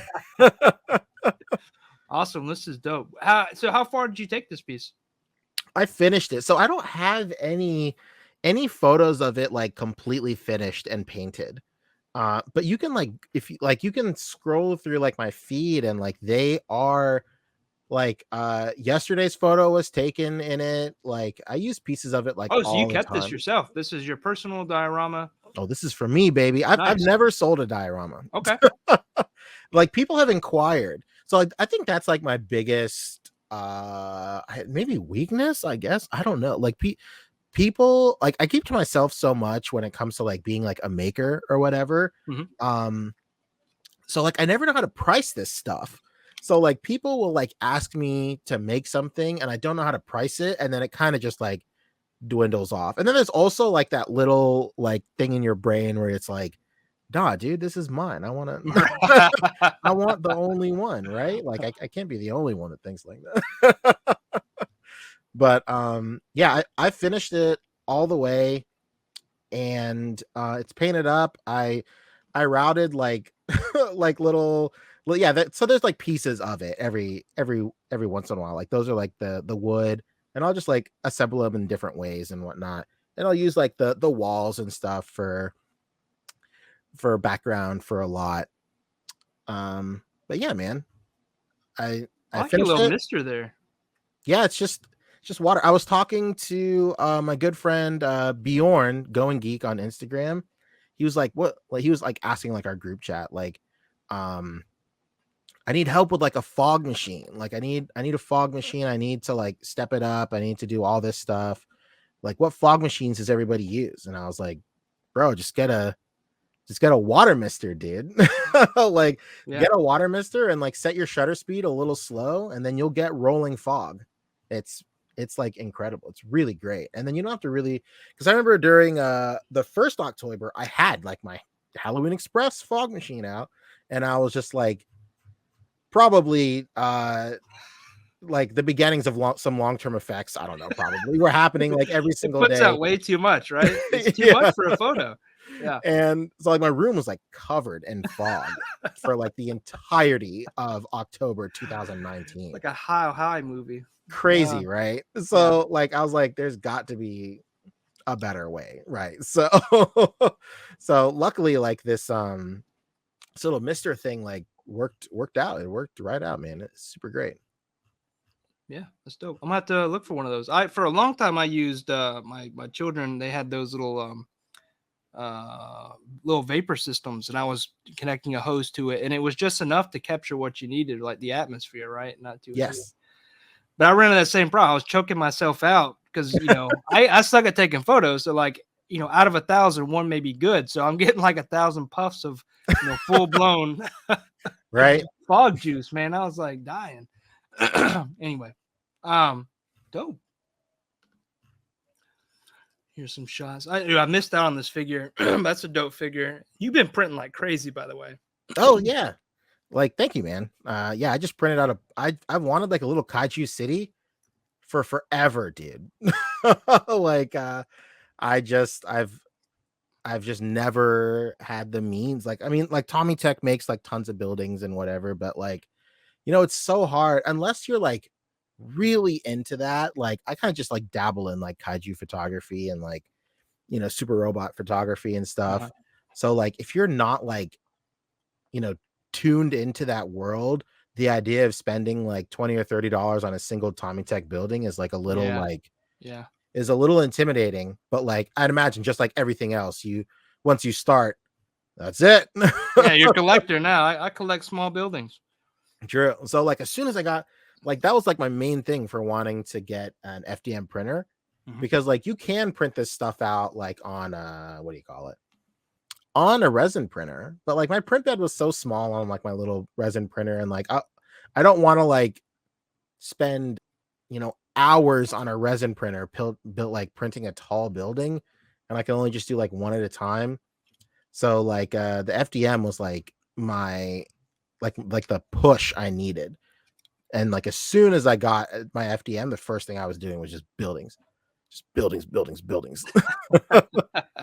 I have like 20 buildings now. And I was like, all right, cool. Let's do some kaiju photography. That's dope. Yeah, and with FDM, like you don't need the layer lines, especially at this scale, are fine, right? Because yeah, you know the other side of resin printing that a lot of people don't really think about is just the overhead with post printing and pre printing, right? Pouring, cleaning, gloves, you know, true. all that stuff goes into a build. If you can just throw it on the FDM and get the quality you want, it's so much easier, right? You just pop it off the bed when it's done. You know, that's it. If you want to paint it, you paint it. It's pretty easy to work with.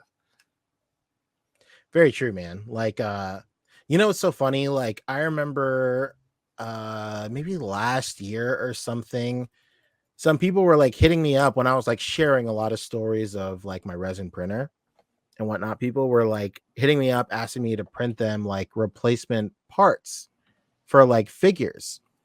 I remember at one point my friend like hit me up. He was trying to sell a Broly figure, and he unfortunately he had like misplaced one of the key blasts for the Broly figure, and he was like, hey, like I told the guy I don't have it anymore, but I would like to, if you could print one and I could include it with it, like that would be great. And then I was like, okay, cool. Like, do you have like a file? And he was like, no, I don't have a file.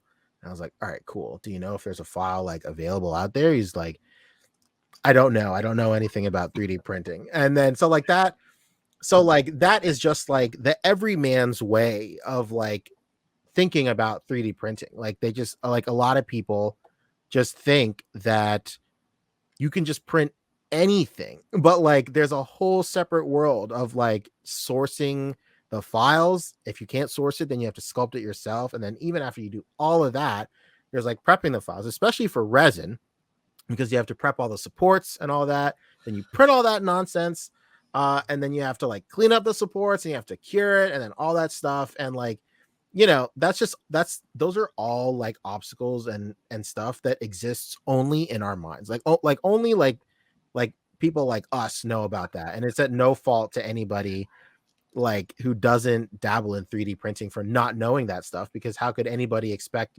anyone to know that stuff? But it's just so interesting whenever people that aren't into 3D printing are like, hey, can you 3D print me this? Like, all right, tight, you got a file? Like, of course, like I ask a file, like ironically knowing damn well they don't have a file. Like yeah, I got asked for one. I was like, they're like, can you 3D print this for me? And I'm like, do you have a file? No, I need a file. You know, you might want to reconsider what you're asking me, because I'm not a 3D, you know, model. I can do some stuff, but I'm not gonna make you a weapon for an action figure. Very true. You know, it's funny, we were talking about kind of the stuff around 3D printing, but there's also the aspect of health conditions, right? Yes. Especially with 3D printing, the stuff that we're using is hazardous to our health. It could potentially kill us or long term cause cancer, and that's the CNC, that's the laser, that's the paint. Like we're putting our life on the line, guys, for you to please your eyes here. That's the best pitch I've ever heard in my life. We are literally putting our lives on the line. So wear a mask if you're gonna go paint. Work with any of these tools. Wear a mask. Wear your gloves. Wear your PPE. Yeah, you gotta do it all, huh? You gotta be a master of everything. All right, so we got some more diorama pieces here. Let me pull these up. Yeah, I'm looking. I did a diorama out of PVC that like I'm like frantically looking for right now. I got my Crashbox Customs on, and I like completely bit his idea for a diorama. This is actually the first thing I ever made with the CNC for me. Awesome. Like So this is how I learned how to use the CNC, is by making like a Saiyan throne. So this is made out of 1/2-inch white PVC. Like the arms of the chair are just 2 pieces of 1/2-inch PVC like glued together, and like I sanded it down and whatnot. And then I painted it. I painted these lame flames, just like my wife likes to say. She walked in on me painting these flames. She was like, "Nice flames." And I was like, "I can tell you're being sarcastic, but thanks." Sorry, I was going to show you something.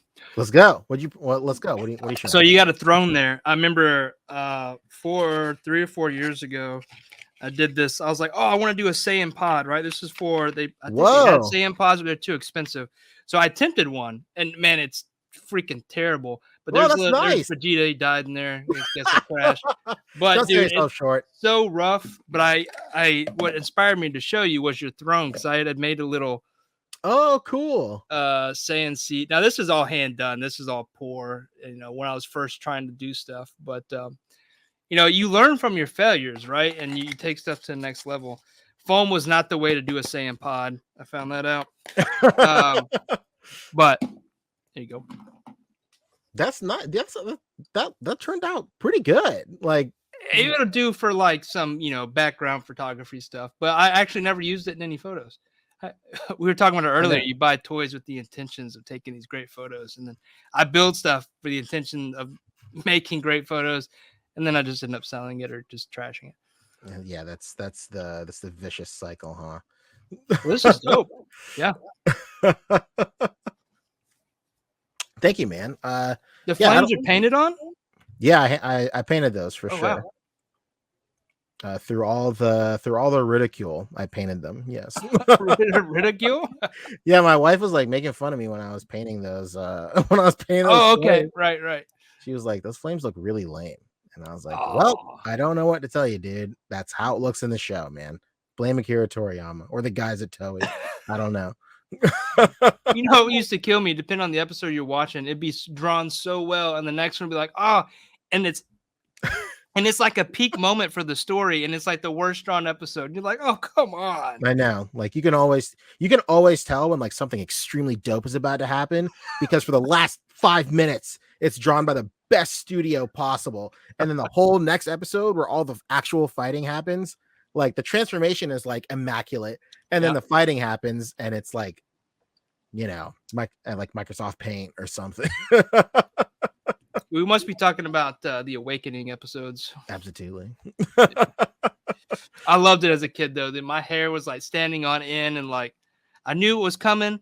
But back then we watched TV a little differently. I watched it all on TV, so I had to wait. Toonami was on. I had to watch like Reboot before it, and then whatever came on after it. Yeah, I remember. I used to watch Dragon Ball on like the worst bootleg VHSs with like the worst fan-made subtitles, like just excessive amounts of swearing, and just like it's very nostalgic for me now, and it's always fun like diving deep into like Dragon Ball forums and like meeting other people that had those same fan subs. But like I remember I used to just watch like random fan subs, and then like I had gotten, when I moved to Texas, and we went to Mexico, and I got like a Super Battle Collection Super Saiyan Goku, and I had not seen that episode yet. So like I just remember having like a Super Saiyan Goku figure, and every random episode of Dragon Ball I watched, I was like, is this going to be the day that his hair turns yellow? Like, what's going on? Like, when is this figure I have going to become like relevant again?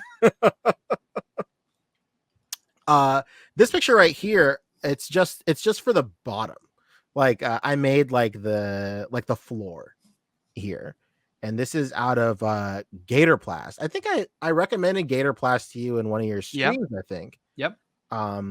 Yeah, Gator Plast is. Did you ever look into it or no? Not yet. I'm considering it for a next build. Like I've been on this one build for like 6 months, so I've not got to experiment. But well, just let me know. I'll just give you some scrap from the shop. That'd be dope. So you can like mess around with it and see like how you like it. So Gator Awesome. Plast is like a really great material where the inside is just like foam. It's like just like white like poster board foam, but the outside is almost like polystyrene. So it's like very rigid. So I was able to like score it a little bit here with my knife and make like kind of like a tournament / cell games like tile pattern. Yeah. And then I just scored all these little like debris lines or whatever, and then I hit it with a wash, and then that's it. So I mean, my diorama portfolio is very thin, so you can tell I'm scraping the bottom of the barrel here. Well, I mean, but you know what you showed though. There's artistry in these, right? To me, this is well done, right? You got everything you need, right? You got paint, you got washes, you got detail that's engraved. You cannot tell what this is originally, right? And it goes with the theme. So, I mean, that's all the components of a good diorama to me. Thanks, man. What stands out to me is I did not realize that Super Saiyan 4 Goku has already been released. Oh, so this is a model kit for Super Saiyan 4. Okay, Goku. I was like, whoa, this is 2018. I thought that was a new, like, because I was drooling over that figure when it was released like 3 or 4 months ago. Like, so much so, like, I was scrambling to pre-order because it sold out so fast. Oh, yeah, that's one of those famous, like, pre-order stories where where like it sells out immediately and you're just like scrambling, just constantly looking for something. That and the reissue of Super Saiyan 3 Goku, like, yes, that was difficult as well. Yeah, man, it's like hopefully like and it got delayed too. Super Saiyan 4 Goku got delayed. So one day we'll get it. One of the to me, you know, I don't know how much you like GT, but one of the awesome, like, most obviously it's a standout form, but it's just, I don't know, it's just an awesome form. It's great. I think it's particular, like, you know, even people that don't like GT, like diehard haters of GT, will like they'll still love like Super Saiyan 4 Goku. And like I think it's because like Akira Toriyama like had a hand in like designing it. Like he designed the form. So like it still has some of that like, you know, original creator like DNA in it. Yeah. And like it just like resonates off of his design. It's really great. I don't mind GT. Like GT has like really cool moments and like it's animated really well too. I think that's like a really great peak art style for like an aesthetic for like 90s Dragon Ball. So like just for the art style alone, like I'll stand GT. Sure, why not? I find it hard to find to watch it. Like if I was wanting to go back, because here recently, me and my son went through all of like Super, all through. We did Dragon Ball Z Kai just to run through, you know, cut out some of the fluff. That's awesome. But you know, we couldn't find GT to watch. Yeah, it's really not around. I have it because when I used to stream a lot, one of my viewers sent it to me as a joke. He bought it for me on Amazon as a joke, and it is still not opened. I have not opened it yet. This was like, you know, years ago. So I think I might try to buy it then. Obviously can't be blown up in price. Yeah, I think that's one of the ones where you'll be very pleased to know that it's easily available. Well, dope. There was one other that you shared too earlier. It looked more like Rock or Cave. I don't have the link for that one anymore. Oh yeah. I can find that one real quick. Let's see. Where is that one? This one, maybe. Oh no, that's so loud. Sorry. Here we go. No, I didn't hear anything.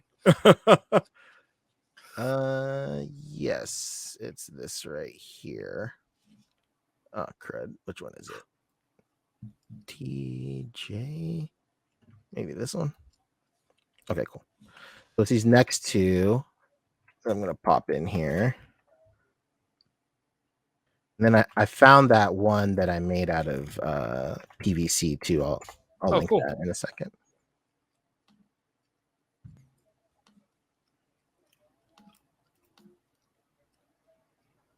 Maybe helpful. I just close these up before I get tab confusion. I know, right?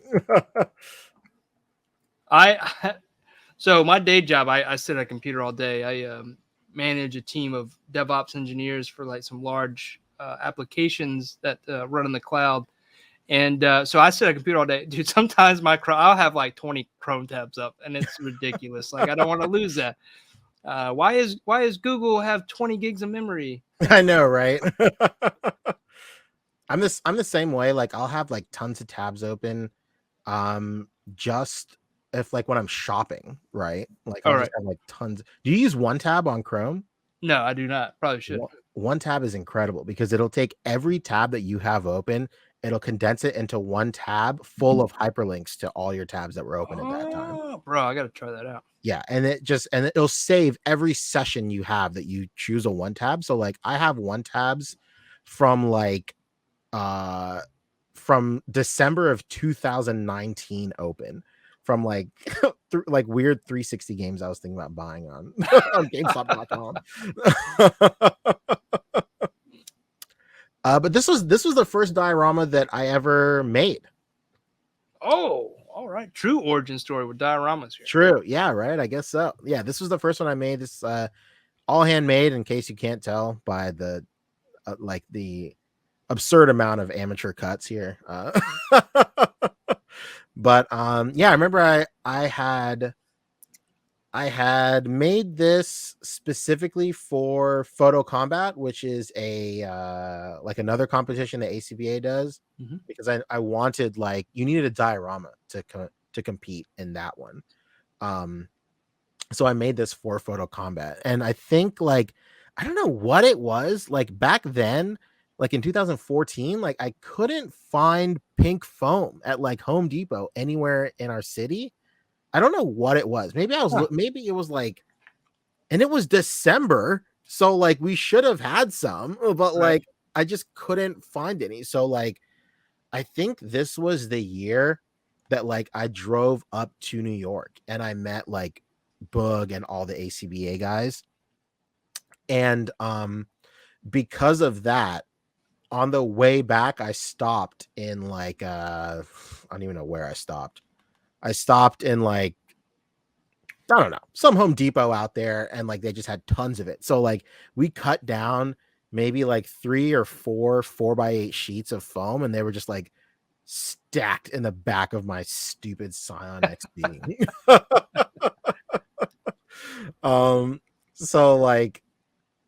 So yeah, I remember what do you call it?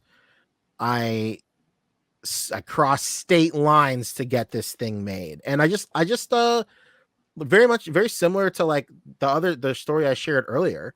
I just went on Diostructure and I got inspired, and that was it. So this is oddly weird, but so I worked at a home improvement store around that time, and I remember what happened is Owings Corning, Lowe's lost like the ability to sell Owings Corning in their store. They switched to John Mansfield or whatever.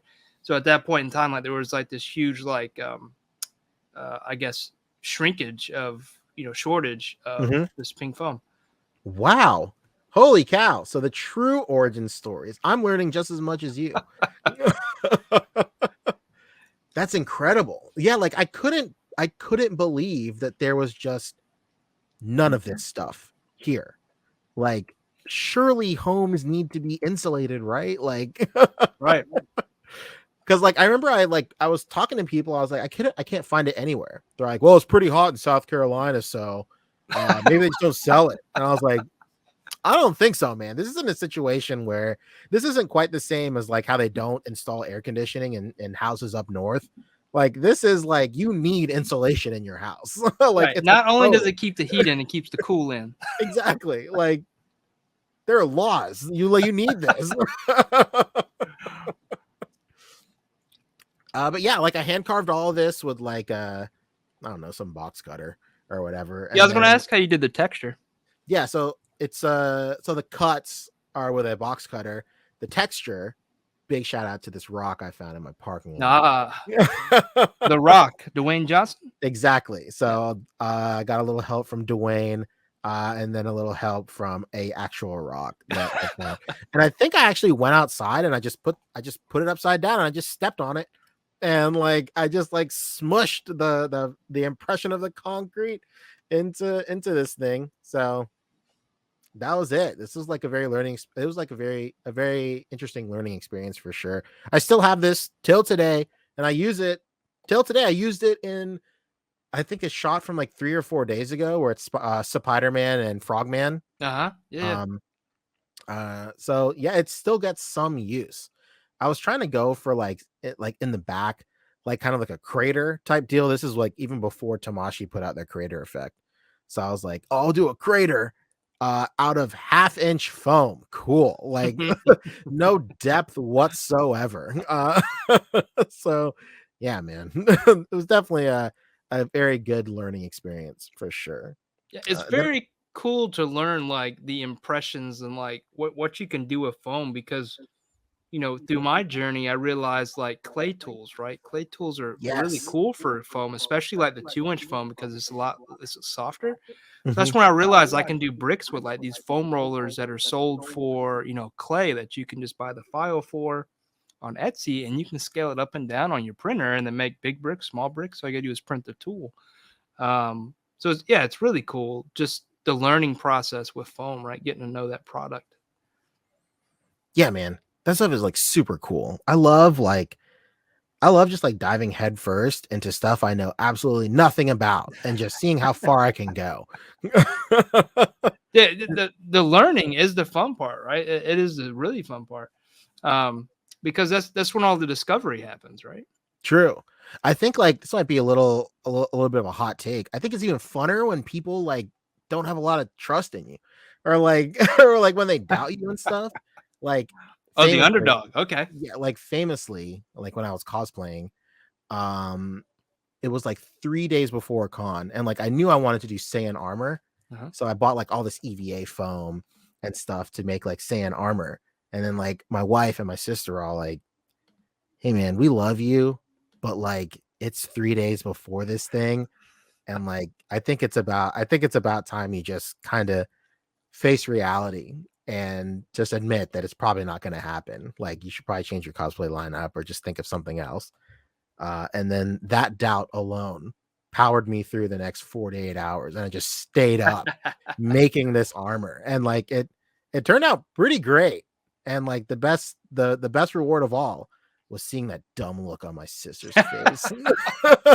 Totally like in disbelief that I created this thing in 2 days while she slept. I created this thing. It was so great. Dude, cosplay is cool. That's something else we got in common because that's what led me down the diorama. Like why I started buying certain tools for things was I was doing cosplay, like out of EVA foam and stuff. Here Oh, cool. recently, like I started doing like larger prints. I got That's the so rad. Ender Creality 3 Max, so I started printing some of these big things. But That's like so cool. some of my first pieces, I'll pull this down real quick. Was like stuff out of foam, right? Like armor. Like there's Whoa. not a lot of Red Hood stuff, right? So I made this a few years back, and every once in a while I'll pull it out for cosplay. But yeah, there's a guy on you. Like YouTube's so fascinating. If you want to learn how to do something, just go look on YouTube, and there's so many people that will just help you get to what you want to do. But it's cool that you're in the cosplay too, because I love it. Here recently I haven't been able to make my own stuff, but I like the idea of it. I don't wear a lot of my own stuff because I don't go to cons right now, but want to get back into it. Yeah, man. Cosplay is like really great. I guess like if you really want to get down to it, like I guess the origins of like wanting to like make stuff, like I guess came from cosplay. Like wanting to, because I just remember like when I made that Saiyan armor, like that was before, like I know there's one guy who like really like got the formula for making Saiyan armor like down pat. And like every time you see like a fan project or like people like these like professional cosplayers that like commission Saiyan armor, they all get it from like this one guy in his studio because he makes like immaculate like Saiyan armor, battle armor, all that stuff. But like I just remember before that guy, like nobody was making Saiyan armor, and I was like, all right, I gotta figure this out, man. So I guess that was like the true hunger, like of wanting to just figure out how to do something. Right, especially like one, you can't buy it, or two, it's like out of your price range, but you can make it, right? True, that's it. That's the drive, right? I recently had that happened to me like a couple of weeks ago with Detolfs. Like there's no Detolfs anywhere right now because they're probably all on some shipping container that's like, you know, at a 45-degree angle in the Atlantic Ocean right now or something. And like I just can't find any anywhere. So I just made my own, and it's just like hanging out at my shop, like waiting to be finished. I was gonna say I actually have a second one. My dad went down to IKEA like 4 months ago, and I was like, I need one. And he comes back with 3, and I was like, well, I only need one because I don't have room for 3, so I have 2 just like sitting under my bench. Whoa. Yeah. So if you still want one, let me know. Whoa, I would love one. Yeah, honestly, I don't have anywhere to put it, even though I'd love to have it. And if it stays there too long, I'm afraid it'll get broke. It's all glass, right? Yes. So, yeah. Yeah, that's another reason why you can personally drop off my Dusties because Yeah. I'll let you buy. I think it was only like $65. Yeah, Detolfs are cheap, man. It's the shipping that kills people, right? Yes, like it's like $100 to ship, and it's probably going to be broken when it gets to you. Oh man, you have no idea. you almost gotta like plan a whole day to like go to like Charlotte or like God forbid Atlanta, and like to go to an IKEA. Yeah. And then once you're there, like you don't want to waste a trip, so you have to go with like a budget of like $600 or something. Right, so like right. So you just get everything for the whole year there. Jeez, man. Yeah. Big shout out on Mike Hempsey. He was like willing to pick a Detolf up for me because he was visiting his mom like a couple of weeks ago, and his mom lives super close to an IKEA too. And he was like, "Hey man, I'll just pick you up one like from over there." And I was like, "You're such a nice guy." Yeah, I know. I couldn't believe it. I was like, "Mike, you're the man, dude." Mike will be on in December, by the way. Oh, incredible! Yeah. I cannot wait. But like, unfortunately, there's just none in his area either. And I was like, it's okay, man. Just the idea that you wanted to do that is like more than enough. Yeah. Good guy. Shout out, Mike. Big shout out. What a guy. If you're ever in a Target hunting for turtles, you'll probably see him. All right. We got one more here. This comes from his personal iCloud account. Here we go. Is this it? Yes. Can you see it? All right, good. I think you can click on it, maybe. I don't know. I don't. Here we go. Oh, this is dope, dude. Yeah, so this is the one I made out of 1/4-inch PVC. Oh, you got holes, ports for lighting. What are you using for the glass? Is that acrylic? It's Lexan, believe it or not. Okay. I only have 1/4-inch Lexan at my shop. I have some 3 mil Lexan, but like I'm saving that for stuff that can only be done with 3 mil Lexan. So like everything I use is like 1/4-inch like acrylic and Lexan. So it's so funny because like I'll see people make dioramas and like their windows are obviously made out of like the thinnest material possible. Mm-hmm. But like it's so light, and these things weigh like almost like 2 pounds each. We call that premium. Yeah, exactly, right. And like these still have like the film on them, so that's why they look a little cloudy. Actually, I kind of like the cloudy look because then you don't really got to put a lot behind them, right? True. Yeah, it kind of gets like diffused. So you can you don't even have to contain this thing at all. And is there a room beside it as well? I'm seeing another doorway over there. Yeah, so I made like 2 extra walls that had like a doorway in it, just so like if you shoot and you can and you see out of that doorway, it's just not like negative space. There's 2 links in that little message too, and then the other link is another configuration for it because it's modular also. I think it's just 4 it's like 4 walls, 4 or 5 walls, and like the ceiling for it too. Yeah, there you go. Oh, that's so dope. It's funny. Is this the one you mentioned Crashbox? Yeah, so like I got inspired like specifically from Crashbox.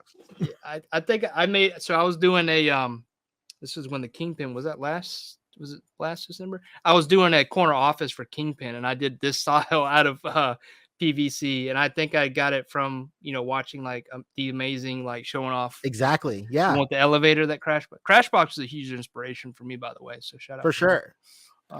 It's like that's like for me is like the greatest thing of like being in the community is like it's a combination of like being inspired by people, and then something you mentioned earlier in the show is like, can I make this?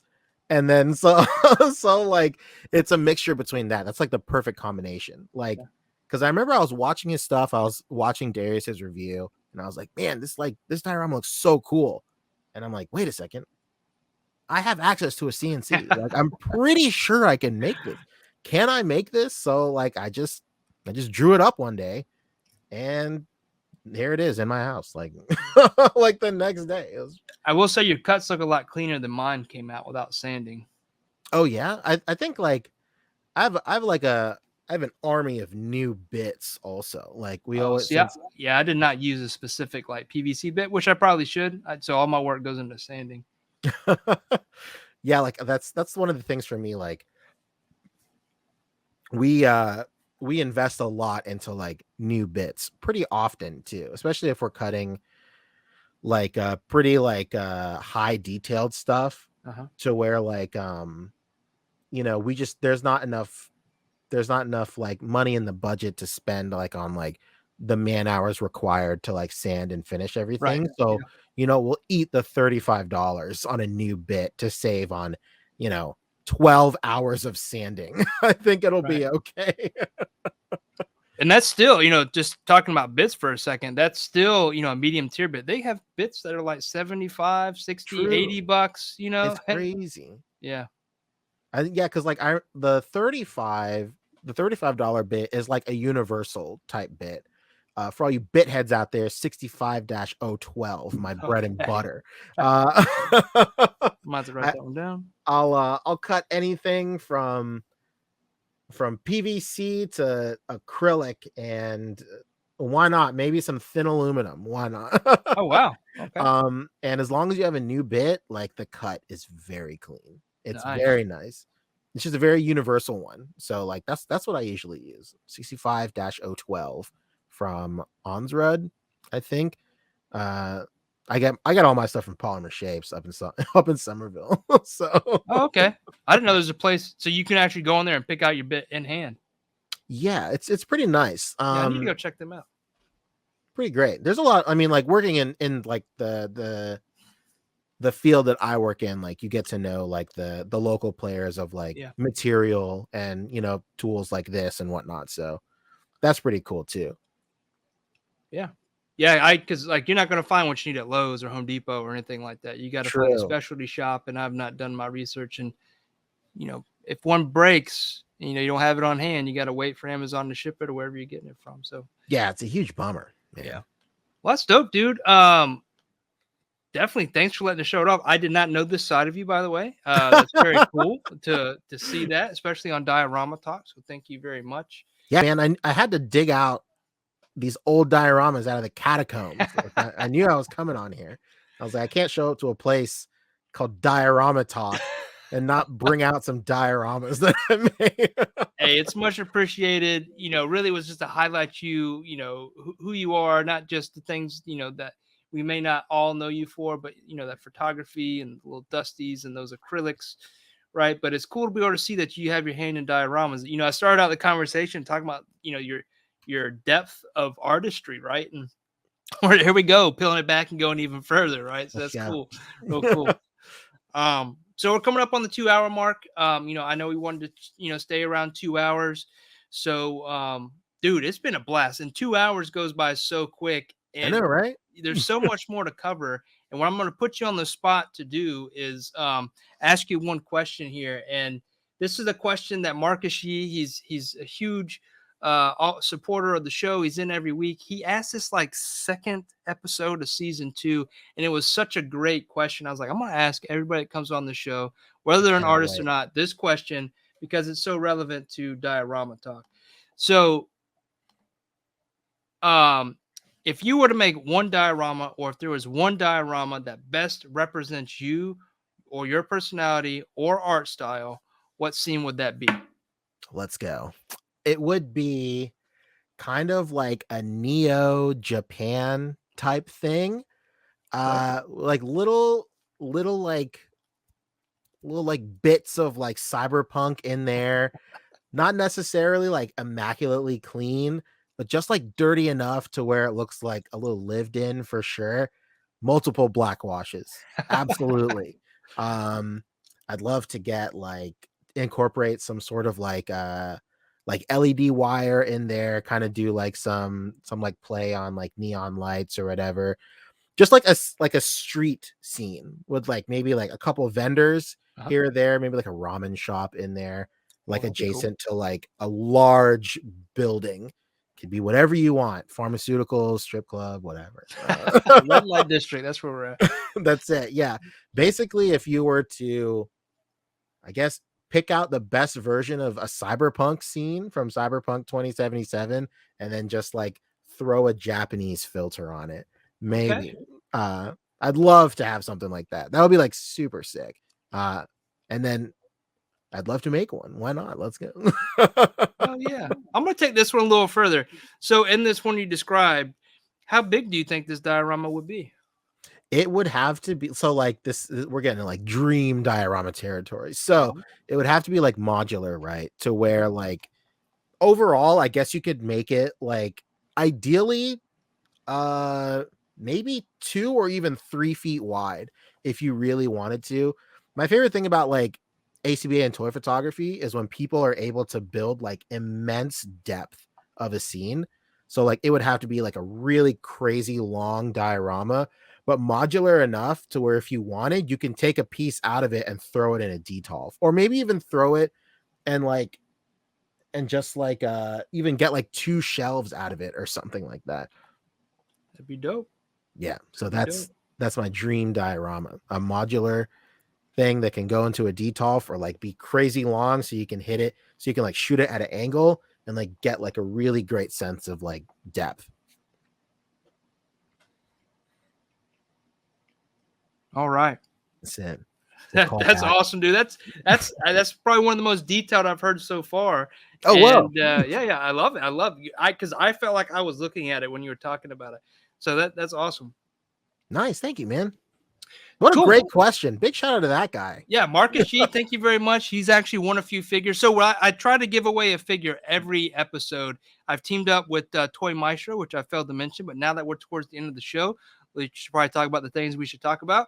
Toy Maestro is a sponsor. Toy Maestro is on Instagram.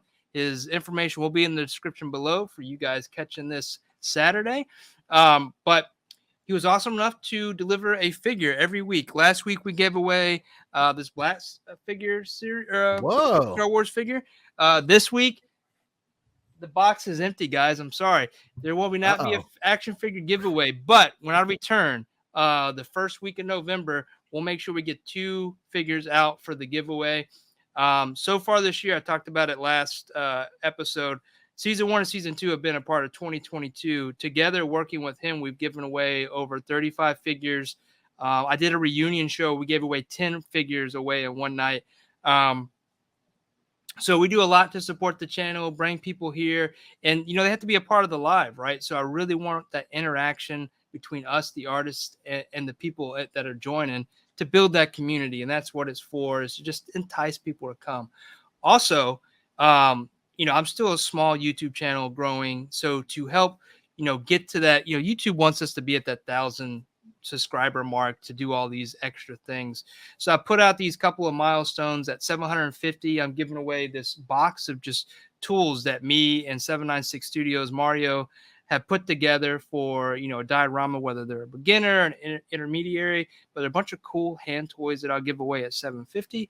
And then at 1,000, I'm going to give away a Creality Ender 3 printer, brand new in the box, to one lucky subscriber. So really trying to push that, trying to get that done at the end of 2021. But we're almost there, right? We're at 685 last I looked, so we're closing on that number. I appreciate everybody helping with that. Spread the word. I want to give this stuff away to a couple lucky subscribers. So anyway, updates on that. That covers all the things I need to talk about. Sponsor updates. Yeah, we're good. So I appreciate you so much for taking the time out of your Thursday. Today is Thursday, guys, that we're recording this. It's a weekday. He's still got to go get a shot in for today for Octoyber. So he's ready to get out of here so we can get that shot for you guys. So much love. Come out, check this out. Make sure you leave a comment. You are following PanCheezey over on Instagram as well as YouTube, and you are catching that ACBA podcast to hear all the things that are going on in the ACBA community.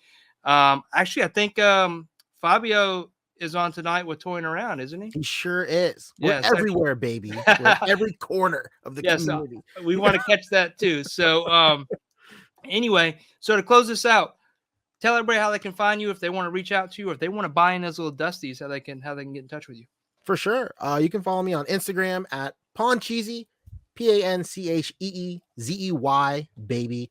And there's a link in my bio on Instagram that links you to like my YouTube, my Twitter.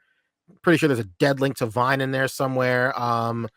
Yeah, I mean, I guess check me out on all those platforms. I'm mostly active on Instagram right now. So that's where I post on my toy photography and ACBA. That's where I post like stories. I'm like huge into stories. So like, that's where you'll find most of the meat of my content. You can also catch me on the ACBA podcast as well on Bug Nice's channel on YouTube. We produce the podcast every Saturday, which is also another thing. We're doing this on Thursday is because our schedules conflict, but I was very excited to come on this show for sure. I knew I had to come on. So I definitely did everything I could to make it happen in any way possible. So thank you again for letting me come on Thursday as well. So yeah, catch me on Instagram at PanCheezey, and then the ACBA podcast on Book Nice's channel. And that's it for me. Awesome. Well, guys, that's it. That's another episode of Diorama Talk. Thank you. Thank you again to PanCheezey for coming out, chatting it up with us tonight. Hopefully we'll get to know each other more. I would like to welcome you back. I do like to do a reunion show. So at the end of season 2, you're now a member of season 2. We'll do a reunion episode. We'll bring everybody back. We'll do an award for best in show. So people vote on their best episode of season 2. We did it in season 1, and I'll make an acrylic sign of quad flames and pass it out to the winner of season 2. And then we'll do a huge giveaway of action figures just to wrap out season 2. So I welcome you back for that. But until then, guys, next Saturday, I will not be doing a live. It is Halloween Eve, and we're doing some Disney on Ice. Disney on Ice is in the area, by the way, PanCheezey. Whoa. Taking the kids to that. But we will be back the 1st of November with another guest. And hope you enjoy your Saturday, and we're out of here. Later, guys. Love you. Bye. Bye.